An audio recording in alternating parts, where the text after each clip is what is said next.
जैसे अभी हम लोग देख रहे हैं hair growth cycle, anagen, catagen, telogen, ये 3 बालों के ग्रोथ साइकिल है। एनेजन मतलब जैसे कह सकते हैं बचपना बालों का, तो ये अगर देखा जाए इसका ग्रोथ फेज होता है 3 to 7 ईयर्स। एनेजन जब बी फेज बालों की आती है तो 3 साल से लेके 7 साल तक उनका मतलब लाइफ स्पैन कह सकते हैं आपकी, मतलब उनकी उम्र होती है 3 से 7 साल के लिए। कैटेजन आप कह सकते हैं कि जैसे बड़ा इंसान कोई हो रहा है तो कैटेजन के अंदर, कैटेजन का जो भी वक्त रहता है जब बाल हम लोगों का अगर देखा जाए, बाल जो होता है हम लोगों का ये एनेजन फेज पे 3 से 7 साल तक बढ़ता है। उसके बाद कैटेजन, कैटेजन के अंदर वो वही रह रहा है उसके अंदर, तो ये जो वक्त होता है 2 to 3 वीक्स तक का रहता है। फिर उसके बाद आता है टेलोजन। टेलोजन जो होता है वो बाल वहां से मेन जो हम लोगों को हेयर पैपिला है वहां से निकल कर 3 to 4 मंथ तक वही रहता है। तो जब भी हम लोग कोम कर रहे हैं या किसी भी तरीके से उस वक्त टेलोजन ये फेज आता है। तो एनेजन, कैटेजन, टेलोजन, और जब बाल पूरी तरह से निकलता है तो वो एक फोर्थ फेज है, उसको एक्सोजन कहते हैं। अगर हम लोग बालों का अच्छी तरीके से केयर करते तो एक्सोजन होने के बाद अगेन हम लोग कह सकते हैं पुनर्जन्म, मतलब एनेजन फेज आ सकती है अगर बालों के अंदर अच्छे से, जब भी मतलब टेलोजन फेज स्टार्ट है, बाल आ रहे एनेजन, कैटेजन रह रहे, टेलोजन निकल रहे रूट से, अगेन फोर्थ है एक्सोजन, पूरी तरह से निकल चुके हैं बाल, जड़ से निकलकर गिर चुके हैं। उसके बाद का फेज है एनेजन। इसके लिए रेगुलर आपको हेयर सीरम खाने के अंदर आपको जो भी मतलब आगे दिखाया जाएगा आपको कि हेयर के लिए क्या अच्छी तरीके से मतलब डाइट करना चाहिए फॉलो, वो उसके अंदर दिया गया है। तो ये 3 फेज हम लोगों के हेयर ग्रोथ साइकिल के। नेक्स्ट अगर देखा जाए तो हेयर के अंदर हम लोगों ने भी देखा है कि हेयर के टाइप्स किस तरीके के। पहले बात होता है स्ट्रेट हेयर। स्ट्रेट हेयर के अंदर ऑयल ज़्यादा आता है, ऑयली बाल होते हैं, जिसके वजह से हम लोग को रेगुलर शैम्पू करना पड़ता है। तो आप शैम्पू अगर हफ्ते में 1 बार करें तो हफ्ते में 2 से 3 बार आपको स्ट्रेट हेयर के अंदर शैम्पू करना होता है। ये फ्लैट होते हैं और इसका जो केयर होता है ये माइल्ड शैम्पू यूज़ करना और लाइट कंडीशनर यूज़ करना पड़ता है। आप किसी भी तरीके का कंडीशनर होता है वो लाइट भी इस्तेमाल कर सकते हैं अगर स्ट्रेट हेयर होते हैं। सेकेंड हेयर है ये वेवी हेयर। इसका जो ऑयल लेवल है ये मीडियम ऑयल लेवल होता है, इसके अंदर एस शेप इस तरीके से अगर आप देखा जाए तो ये वेवी हेयर होते हैं। वेवी हेयर के अंदर जो होता है आपको एंटी फ्रीज सीरम इस्तेमाल करना है और हाइड्रेटिंग मास्क यूज़ करना है। इसके अंदर शैम्पू, इसके अंदर भी माइल्ड शैम्पू आपको इस्तेमाल करना है। थर्ड जो है इसके अंदर कर्ली हेयर। कर्ली हेयर अगर देखा जाए तो जल्दी से टैंगल होते हैं। टैंगल मतलब आपको टैंगल फ्री करना थोड़ा सा मुश्किल होता है। इसके लिए कर्ली हेयर के लिए जब भी हम लोग शैम्पू इस्तेमाल करते हैं ये सल्फेट फ्री शैम्पू इस्तेमाल करना है। और जो लिविंग कंडीशनर होते हैं कि मतलब बाल धोने के बाद भी आप मतलब लगाकर उसको छोड़ देना है, इस तरीके के कंडीशनर जब भी आपके कर्ली हेयर होंगे तो इस्तेमाल करना चाहिए। कॉइली हेयर, ये काफ़ी टाइट कर्ल्स होते हैं ये कॉइली हेयर के अंदर। ये जनरली हम लोगों को इसके अंदर ऑयलिंग बहुत ज़रूरी है और इसका केयर ज़्यादा करना बहुत ज़रूरी। लिविंग कंडीशनर, इवन बाल धोने के बाद शैम्पू भी आपको सल्फेट फ्री। तो एक याद रखिए जब भी कॉइली हेयर होंगे आपका जो होम केयर होगा ये ज़्यादा आपको करना पड़ता है, और जिसके कॉम्बिनेशन हेयर होंगे उसको mix and match hair care इस्तेमाल करना पड़ेगा। क्लियर? अब जैसे हम लोग देख रहे हैं हेयर बॉन्ड का साइंस, जैसे अभी हम लोगों ने देखा हाइड्रोजन बॉन्ड, डीसल्फाइड बॉन्ड और सॉल्ट बॉन्ड, ये 3 बॉन्ड हम लोगों ने देखा। लेकिन जो सल्फर बॉन्ड होता है ये हम लोगों को 80% स्ट्रेंथ देता है बालों को, इसीलिए वो बस केमिकल से ब्रेक होता है मैंने जैसे बताया। तो डीसल्फाइड बॉन्ड या सल्फर बॉन्ड जो कहते हैं ये 80% तक हमारे बालों को स्ट्रेंथ देता है। अगेन हाइड्रोजन बॉन्ड जो होता है ये 30 to 35% हमारे बालों को स्ट्रेंथ देता है। सॉल्ट बॉन्ड जो होता है ये पीएच के साथ जो भी शैम्पू कंडीशनर उसके अकॉर्डिंग ये काफ़ी वीक होता है। तो इसके अंदर हम लोगों को शैम्पू या पीएच जिससे भी आप जो प्रोडक्ट यूज़ करें उसका पीएच बैलेंस रहना ज़रूरी है। नेक्स्ट हम लोग देख रहे हैं hair cutting tools. Hair cutting tools के अंदर फर्स्ट थिंग है सीज़र। एक याद रखिए आपकी अपनी पर्सनल, हर हेयर ड्रेसर की पर्सनल सीज़र होनी चाहिए, उसी की आदत लगाना है। सीज़र को नीचे नहीं गिरने देना है, सीज़र अगर नीचे गिर गई तो वो काम करना बंद कर देती है।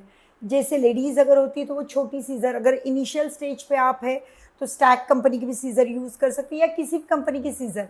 लेडीज़ आप छोटी सीज़र इस्तेमाल कर सकते हैं, अपने अपने हैंड्स के अकॉर्डिंग, अपने अपने कंफर्ट जोन के अकॉर्डिंग आपको सीज़र इस्तेमाल करना है। सेकेंड है रेज़र। रेजर जो होता है फेदर लुक, जैसे स्ट्रेट हेयर के अंदर या वेविंग हेयर में आप जब फेदर लुक देते तो उसको टेक्सचराइजिंग का काम हम लोग रेजर इस्तेमाल कर सकते हैं। थर्ड है इसके अंदर क्लिपर्स। क्लिपर हम लोग जो फिनिशिंग वर्क करना है उस वक्त या हेयर कट्स के अंदर इस्तेमाल करते हैं। शॉर्ट हेयर कट के अंदर आप रेजर का इस्तेमाल यूज़ करते हैं। ट्रिमर ये जो नेकलाइन होता है, बियर्ड होते हैं, साइड के अंदर जो भी हम लोगों के साइड बर्न्स होते हैं, इसके लिए हम लोग ट्रिमर्स का इस्तेमाल करते हैं। कोम 3 तरीके के आते हैं, एक कटिंग कोम होता है, टेल कोम होता है और वाइट टूथ कोम होता है। जब भी हम लोगों के बाल गीले होते हैं, हमको वो डिटैंगल करना है बालों को, तो तब हम लोग जो कोम यूज़ करते हैं ये वाइट टूथ कोम यूज़ करते हैं, जिससे अच्छी तरीके से डिटैंगल बालों को किया जाता है। फिर उसके बाद आपको कटिंग कोम से हम लोगों की फिनिशिंग प्रॉपर आती है। उसके अंदर एक जो कटिंग कोम रहता है उसका एक पॉइंट होता है जिससे हम लोग सेक्शन निकाल सकते हैं। थर्ड है टेलकोम हम लोग आइनिंग के अंदर, सेक्शनिंग के अंदर, अगेन आइनिंग जब करना है तब टेलकोम का इस्तेमाल करते हैं। वीविंग अगर आपको करना है तब भी टेलकोम का इस्तेमाल कर सकते हैं। स्प्रे बॉटल, बालों को जब भी हेयर कट कर रहे हैं हम लोग बालों को वेट हेयर जो होते हैं उसमें हेयर कट प्रॉपर होता है, इसके लिए हम लोग स्प्रे बॉटल हम लोग इस्तेमाल करते हैं। सेक्शन पिन जितने अच्छे होंगे तो उससे हम लोगों को प्रॉपर सेक्शन हम लोगों को निकालने में, और जितने अच्छे सेक्शन होंगे उतना ही फाइन हेयर कट किया जा सकता है। उसके बाद अगर देखा जाए नेक ब्रश, एप्रन। नेक ब्रश जो होता है हम लोगों को जो भी मतलब लूज़ हेयर है जो कटिंग के बाद उसको क्लीन करने के लिए इस्तेमाल किया जाता है। ब्लो ड्रायर है। सैनिटाइज के जो टूल है वो हम लोग हर क्लाइंट के इस्तेमाल के बाद इस्तेमाल कर सकते हैं। नेक्स्ट है टाइप्स ऑफ शैम्पू। बहुत बार लगता है कि हम लोगों के बालों के लिए कौन से शैम्पू इस्तेमाल करने चाहिए।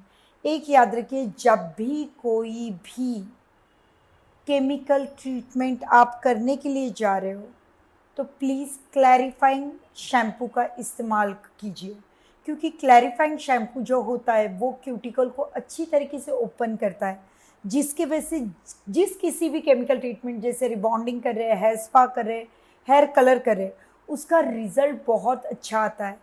क्योंकि अगर बेस पक्का नहीं होगा, अगर आपका शैम्पू प्रॉपर नहीं है तो रिज़ल्ट आपका कहीं ना कहीं मार खाएगा। तो आपको उस वक्त एक याद रखना है, किसी भी केमिकल ट्रीटमेंट करने से पहले आपको क्लैरिफाइंग शैम्पू आपको इस्तेमाल करना है। अगर क्लाइंट ने बालों पर ऑयल लगाया है या कोई प्रोडक्ट लगाया है तो 2 से 3 बार अच्छे से आपको क्लैरिफाइंग शैम्पू इस्तेमाल करना है। सेकेंड है हाइड्रेटिंग शैम्पू। जिस किसी के ड्राई हेयर, हाइड्रेटिंग नाम के अंदर ही पता चल रहा होगा कि ड्राई हेयर है, फ्रीजी हेयर है, उस वक्त हम लोगों को हाइड्रेटिंग शैम्पू को इस्तेमाल करना है। वॉल्यूमाइजिंग शैम्पू, जिसके हेयर फ्लैट होते हैं तो उस वक्त वॉल्यूमाइजिंग शैम्पू अगर इस्तेमाल करते हैं तो वॉल्यूम नज़र आता है। आप कुछ ऐसे हेयर कट दे रहे हो जैसे 90 डिग्री यूज़ कर रहे हो, उस वक्त भी आप वॉल्यूमाइजिंग शैम्पू का सजेशन क्लाइंट को दे सकते हैं। उसके बाद है anti dandruff shampoo. Anti dandruff shampoo होता है तो जिसके अंदर जिंक होता है, टी होता है, ऐसे काफ़ी चीज़ें होती है जिससे डैंड्रफ होता है तो वो कम होता है। जिस किसी क्लाइंट के बालों के अंदर एक तो ऑयली स्काल्प है या तो फिर डैंड्रफ रेगुलर होता है तो उनको एंटी डैंड्रफ शैम्पू हम लोगों को सजेस्ट करना है। इवन आप हेयर स्पा जब कर रहे हैं तो एंटी डैंड्रफ हेयर स्पा जब कर रहे हो तो आपको एंटी डैंड्रफ शैम्पू को इस्तेमाल करना है। क्लियर। नेक्स्ट है कलर प्रोटेक्शन शैम्पू। जब भी हम लोग ग्लोबल हेयर कलर कर रहे हैं, फैशन हेयर कलर कर रहे हैं, हाइलाइट्स कर रहे हो, तो उसका कलर जो लास्टिंग होता है वो ज़्यादा वक्त तक कलर वैसे ही रहना चाहिए, तब आपको कलर प्रोटेक्टिंग शैम्पू का इस्तेमाल करना है। Strengthening repair shampoo. जब भी आप कोई भी केमिकल ट्रीटमेंट करते हैं जैसे रिबॉन्डिंग है, स्मूथनिंग है, केराटिन है, तो इसके जो शैम्पूज़ होते हैं ये रिपेयरिंग शैम्पू होते हैं या सल्फेट फ्री शैम्पू होते हैं, क्योंकि उस वक्त बाल काफ़ी मतलब वीक बाल होते हैं, उस वक्त हम लोगों को सल्फेट फ्री शैम्पू इस्तेमाल करने हैं। क्लियर। शैम्पू, मेरे हिसाब से शैम्पू टॉपिक आप लोगों का क्लियर हुआ होगा। अब हम लोग जा रहे हैं types of conditioner. Rinse out conditioner, जो बाल धोने के बाद आप कंडीशनर लगाना है बालों को। एक याद रखिए, शैम्पू जब भी कर रहे हैं आप, शैम्पू को अच्छे से पानी के अंदर मतलब मिलाना है, उसके बाद शैम्पू 2 से 3 बार करना है। अच्छे से पहले स्काल्प आप क्लीन करोगे, उसके बाद हम लोगों को लेंथ को क्लीन करना है। और लेंथ को क्लीन करते वक्त जब भी आप स्काल्प कर रहे हो सर्कुलर मूवमेंट के अंदर हल्का सा मसाज करना है, और फिर लेंथ क्लीन करते वक्त आपको इस तरीके से। शैम्पू करते वक्त एक बात याद रखना है, बालों को पहले डिटैंगल कर दीजिए। डिटैंगल करने के बाद आपको शैम्पू करना है, और शैम्पू करने के बाद बालों को अच्छी तरीके से वॉश करने के बाद जो कोई कंडीशनर आपको हाथों में लेना है और इस तरीके से बालों के अंदर लगाना है। रूट्स में कंडीशनर नहीं लगाना है। जैसे रिंस आउट कंडीशनर, हम लोग जो कंडीशनर इस्तेमाल करते हैं, पहले सबसे पहले शैम्पू लगाना है। शैम्पू पूरी तरह से क्लीन होने के बाद 2 से 3 मिनट तक हम लोगों को कंडीशनर लगाना है। तो जो रेगुलर कंडीशनर होते हैं, ये 2 से 3 मिनट रखने के बाद हम लोगों को बालों को धोना है। लेकिन कंडीशनर लगाते वक्त एक बात याद रखना है, कंडीशनर लगाते वक्त वो स्काल्प पे नहीं लगना चाहिए। सेकंड, जैसे लिव इन कंडीशनर जो होते हैं, ये आप रेगुलर वेट हेयर के अंदर भी लगाकर छोड़ देना है, जिससे बाल डिटैंगल करने के लिए आसान हो जाते, बाल टैंगल नहीं होते। Third, deep conditioning mask. ये जो मास्क होता है, तो ये काफ़ी ड्राई डैमेज हेयर पे लगाया जाता है। शैम्पू करने के बाद इस मास्क को अच्छे से लगाया जाता है। अब वाइट टूथ का जो भी कोम्ब रहेगा उससे अच्छे से कोम्बिंग कर सकते हो, और 10 से 15 मिनट तक इस मास्क को छोड़ा जाता है। 10 से 15 मिनट के अंदर ये अच्छी तरीके से क्यूटिकल को रिपेयर करता है। उसके अंदर डीप कंडीशनिंग मास्क, उसके ऊपर हल्का सा अगर आप स्टीम देना अगर पॉसिबल हो सकता है तो वो दोगे तो रिजल्ट और अच्छा आ जाता है। नेक्स्ट है कलर प्रोटेक्टिंग कंडीशनर। जो ये कंडीशनर होता है, ये कलर को प्रोटेक्ट, आपने जो कुछ भी हेयर कलर किया है, जो कोई भी हेयर कलर किया है, उसका अगर रिजल्ट लॉन्ग लास्टिंग रखना है तो आपको कलर कंडीशनर यूज करना है। उसके बाद अगर देखा जाए तो वॉल्यूमाइजिंग कंडीशनर, ये हल्का सा बाउंस देता है बालों के अंदर। जिसके फ्लैट हेयर होते हैं, या ऐसा कोई हेयर कट कर रहे हो आप जिसके अंदर वॉल्यूम देना है आपको, जैसे 90 डिग्री, तो उस वक्त आप ये कंडीशनर इस्तेमाल कर सकते हैं। अब नेक्स्ट हम लोग देख रहे हैं शैम्पू और कंडीशनिंग की प्रोसेस क्या है। सबसे पहले क्लाइंट को ड्रेप करना है, कि क्लाइंट को आपने ड्रेप कर दिया टॉवेल से। उसके बाद आपको एक याद रखना है, जो हेयर है उसके अंदर के टैंगल पूरी तरीके से निकाल देना है। फिर उसके बाद बालों को लुक वार्म वाटर, आपको हाथ पे टेम्परेचर चेक करना है और क्लाइंट को पूछना है, उनका जो भी सूटेबल टेम्परेचर रहेगा वो बालों का चेक करना है। पानी का जो टेम्परेचर है वो चेक करेंगे। उसके बाद हम लोग स्काल्प से स्टार्ट करेंगे। जो बाउल के अंदर आपने शैम्पू ऑलरेडी मिक्स करके रखा है, वो पहले स्काल्प पे लगाओगे। सर्कुलर मूवमेंट के अंदर आपको इस तरीके से पहले स्काल्प को क्लीन करोगे। एक हाथ से आपको बालों को ऊपर पकड़कर जो नेक लाइन होती है, ये एरिया को भी अच्छे से क्लीन करोगे। एक 2 मिनट का मसाज देना है, फिर पानी से आपको वॉश करना है। अगेन आपको शैम्पू अप्लाई करना है जो पानी से मिला हुआ, उसको अगेन हम लोगों को इस तरीके से हल्का सा मसाज करना है। इस वक्त का मसाज 1 मिनट का भी सफिशिएंट है। उसके बाद हम लोगों को वॉश करना है। जब स्काल्प अच्छे से क्लीन हो जाता है तो जो शैम्पू है वो हम लोग लेंथ पे इस्तेमाल करते हैं। तो लेंथ पे आपको इस तरीके से स्काल्प को छोड़ के लेंथ के ऊपर लगाना है। अच्छे से 2 से 3 मिनट वॉश करना है, फिर पानी से क्लीन करेंगे। सेम क्लीन होने के बाद अगेन शैम्पू लेंगे हम लोग, उसी तरीके से लेंथ पे अप्लाई करेंगे। लेंथ पे अप्लाई करने के बाद वॉश करेंगे। एक याद रखिए, शैम्पू बालों में बिल्कुल भी नहीं रहना चाहिए। इस तरीके से पूरी तरह से फिर थर्ड टाइम आप पानी से स्काल्प से लेके लेंथ तक का पूरी तरह से पानी बहाकर क्लीन करोगे। जैसे ही पानी क्लीन हुआ तो आपको पूरा एक्सेस जो वाटर रहता है उसको रिमूव करना है। उसके बाद आप कंडीशनर या मास्क या जो भी आप प्रोडक्ट क्लाइंट के अकॉर्डिंग ले लोगे आपके हाथ के अंदर, और जो कहते हैं रूट्स को ना लगाते हो, स्काल्प पे कंडीशनर मास्क नहीं लगना चाहिए, उसके अकॉर्डिंग सेक्शन बाय सेक्शन आप लगाते रहोगे। अगर कंडीशनर लगा रहे हो तो 2 से 3 मिनट तक कंडीशनर हर बालों में लगना चाहिए, हर लेंथ के ऊपर लगना चाहिए। हम लोगों को इमल्सिफाई करते रहना है। और अगर आप मास्क लगा रहे हो तो मास्क लगाकर सेम इमल्सिफाई करके जो वाइट टूथ कोम है उससे आप हल्का सा कोम्बिंग कर सकते हो और 10 से 15 मिनट तक छोड़ सकते हो। 10 से 15 मिनट के बाद आपको यहाँ पूरी तरह से नेक जो हेयर लाइन है उस पर हाथ रखकर क्लाइंट का फेस ऊपर की तरफ लेकर बालों को पूरा जो कंडीशनर है या मास्क है आपको पूरी तरह से निकालना है। अगेन जो ड्रेप किया हुआ पानी जो है उसको निचोड़ के जो ड्रेप किया हुआ टॉवेल है उससे अच्छे से आपको वही पहले पानी पूरा एक्स्ट्रा जो भी पानी रहेगा वही निकालना है टॉवेल से डैप करके। फिर आपको कटिंग चेयर पे या हेयर कटिंग चेयर पे लेकर आ सकते हैं। क्लियर? जैसे स्ट्रक्चर ऑफ हेयर हम लोग देख रहे हैं, पहला है हेयर शाफ्ट। आपने पहले भी देखा है, हेयर शाफ्ट मतलब बाल जो होते हैं उसके अंदर स्किन के नीचे का जो पार्ट है उसे रूट्स कहा जाता है, और जो ऊपर के बाल है उसे हेयर शाफ्ट कहा जाता है। उसके बाद आ रहा है हेयर फॉलिकल। ये स्मॉल पॉकेट होते हैं, जो बालों के नीचे स्मॉल पॉकेट होते हैं जहाँ बालों की ग्रोथ होती है, उसे कहते हैं हम लोग हेयर फॉलिकल। उसके बाद हेयर बल्ब, जहाँ अगर देखा जाए फॉलिकल, जो बालों का फॉलिकल है उसके नीचे जो होते हैं जहाँ से हेयर के सेल्स डिवाइड होते हैं उसे बल्ब कहा जाता है। डर्मल पैपिला, जो बालों को न्यूट्रिशंस मिलते हैं, हम लोगों को ब्लड मिलता है, ब्लड वेसल से लेके टोटल, तो ये होता है हम लोगों का डर्मल पैपिला। जैसे हम लोग हेयर स्पा करते हैं तो सबसे पहले ज़रूरी है हम लोगों को हेड मसाज। अब हेड मसाज कैसे करें, उसके पीछे का कोई साइंस है? जी हाँ, उसके पीछे का साइंस है, क्योंकि हेयर के अंदर हम लोगों का एक ब्लड सर्कुलेशन, जब भी हेड मसाज करते हैं हम लोग ब्लड सर्कुलेशन बढ़ता है। इसके अंदर 5 मतलब टेक्निक्स है। तो हम लोग जब हेड मसाज करते हैं तो हम लोग स्वीडिश टेक्निक का इस्तेमाल करते हैं। उसके अंदर 5 पॉइंट होते हैं: एफ्लूराज, पेट्रीसाज, टैपआउटमेंट, फ्रिक्शन एंड वाइब्रेशन। एफ्लूराज जो होते हैं ये लंबे हाथों से, मतलब एक हल्के हाथों से लंबे स्ट्रोक्स होते हैं। इस तरीके से हम लोग जब हेड मसाज स्टार्ट कर रहे हैं तो एक तरीके का एफ्लूराज यूज़ कर रहे हैं। पेट्रीसाज जो होता है ये ब्लड सर्कुलेशन को बढ़ाता है, और जो टैपआउटमेंट होता है ये नर्वस सिस्टम को रिलैक्स करता है। नर्वस सिस्टम, जो कुछ भी हम लोग सोच रहे हैं, हमारे पूरे बॉडी के अंदर नर्वस सिस्टम का एक तरीके का जाला फैला हुआ है, उसको रिलैक्स करने का काम टैपआउटमेंट से हुआ जाता है। उसके बाद फ्रिक्शन, फ्रिक्शन एक तरीके का रगड़ना होता है, ये हम लोगों का ब्लड सर्कुलेशन बहुत अच्छे से बढ़ाता है। उसके बाद होता है वाइब्रेशन। वाइब्रेशन के अंदर आपको एक याद रखना है, वाइब्रेशन जब भी करोगे तो उसकी प्रैक्टिस करनी पड़ेगी। आँख बंद करके आपको इस तरीके से ट्राई करना है, या आप जैसे आँख बंद करके आपको फोकस रखना है, इस तरीके से आपको अलग अलग अलग अलग वाइब्रेशन के स्ट्रोक्स की पहले प्रैक्टिस करना है अपनी हाथों पे।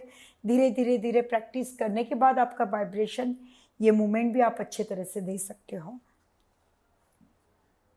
इसी के अंदर है, इसी के अंदर है लेकिन पॉइंट। अब इसके अंदर हेयर स्पा करते वक्त जब मसाज दे रहे तो हम लोगों को कुछ पॉइंट्स पता होना चाहिए कि हमारे प्रेशर पॉइंट्स का है। ये कान के पास है, ये आप देख रहे हो कि कान के पास जो ये पॉइंट्स है ये स्ट्रेस रिलीफ पॉइंट है हम लोगों के। फिर उसके बाद गर्दन के पीछे का जो हिस्सा है, ये वाला हिस्सा, यहाँ भी हमारे पॉइंट्स होते हैं, तो हम लोग यहाँ भी पूरी तरह से मसाज प्रेशर पॉइंट दे सकते हैं। फिर है क्राउन, क्राउन एरिया, यहाँ आप प्रेशर पॉइंट दे सकते हैं। हेयर लाइन, ये जो हेयर लाइन है यहाँ भी हम लोगों को प्रेशर पॉइंट इस्तेमाल करना है। इस तरीके से हम लोग ये 5 टेक्निक, स्वीडिश मसाज की 5 टेक्निक और प्रेशर पॉइंट का इस्तेमाल करते हुए हम लोग हेयर स्पा करते हैं। हेयर स्पा करते वक्त या मसाज करते वक्त एक बात याद रखिए कि रिदम होना बहुत ज़रूरी है। आप जब भी हेयर स्पा कर रहे हो, कोई ज़्यादा स्पीड नहीं, कोई कम स्पीड नहीं, प्रेशर होना चाहिए और इस तरीके से आपके मूवमेंट होनी चाहिए। आपको अंदर से आपको पता होना चाहिए कि पूरी तरह से जो मूवमेंट है, स्किन की मूवमेंट हो रही है, आप देख रहे हो। इस तरीके से आपको हेयर स्पा करते वक्त आपकी फिंगर का इस्तेमाल करना है। रिदम होना बहुत ज़रूरी होता है। इसी का टॉपिक है।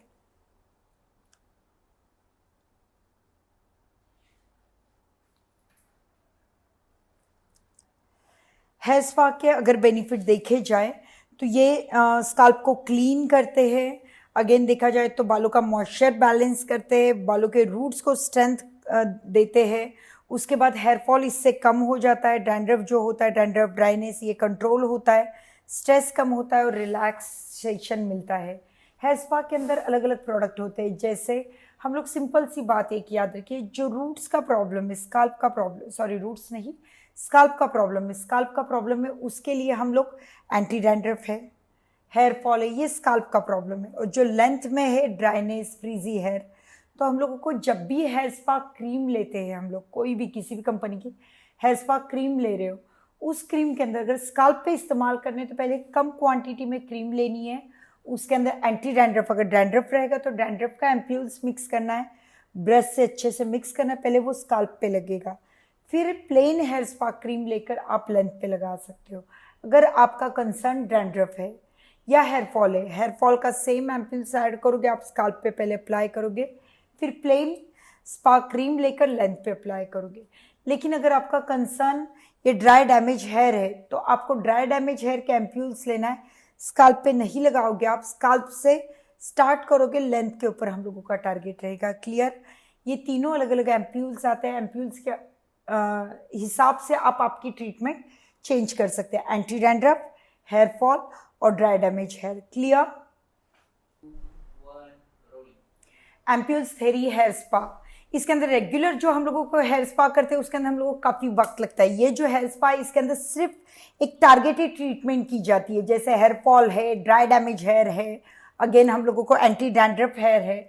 इसके अंदर जो भी कंपनी, अलग अलग कंपनी के इसके एम्प्यूल्स आते हैं, इसको हम लोगों को हेयर वॉश करना है। सबसे पहले हेयर वॉश करके बालों को एक्स्ट्रा वाटर निकाल के हम लोग, मतलब एक्स्ट्रा वाटर जाने के बाद हम लोगों को टॉवल ड्राई करने के बाद एम्प्यूल्स को बस ब्रेक करना है, बाउल के अंदर ऐड ऑन करना है और स्काल्प बाय स्काल्प आपको अप्लाई करना है। अप्लाई करने के बाद हम लोगों को मसाज देंगे। हम लोग मसाज देने के बाद हल्की सी स्टीम आप दे सकते हो, हर कंपनी का इंस्ट्रक्शन अलग अलग होता है, उसके अकॉर्डिंग आप स्टीम दे सकते हो। स्टीम के बाद इसी तरीके से उनको 2 दिन बाल नहीं धोने के लिए कहना है क्लाइंट को।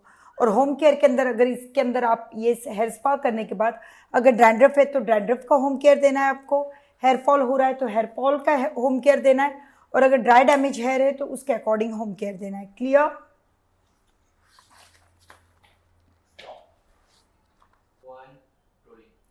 आइनिंग करते वक्त एक बात याद रखना है, उसकी सेफ्टी ख्याल देना है हम लोगों को। अगर रेगुलर हम लोग आइनिंग कर रहे हैं तो भी जो मतलब हीट प्रोटेक्शन प्रोडक्ट है वो अप्लाई करना है पहले, जो भी रहेगा। उसके बाद सेक्शन बाय सेक्शन आइनिंग करते वक्त एक याद रखना है, जब भी मतलब थिन हेयर रहेंगे तो 160 से लेकर 180 डिग्री तक का आप टेम्परेचर इस्तेमाल कर सकते हो थिन हेयर या केमिकल ट्रीटेड हेयर पे। और जब थिक या कोर्स हेयर होते हैं तो 180 डिग्री टू 210 तक आप जा सकते हो थिक और कोर्स हेयर के लिए। तो एप्लीकेशन जो रहते हैं, जैसे हेयर रहेंगे, अगर थिक नज़र आ रहे हैं आपको, हेल्दी हेयर है, तो आइनिंग के आप पासेस भी उस तरीके से बढ़ा सकते हैं। जैसे अगर थिक हेयर है तो आप 12 से 15 पासेस दे सकते हो, थिन और केमिकल ट्रीटेड हेयर है तो 8 से 10 में ही आपको उतने ही पासेस अप्लाई करना है। क्लियर?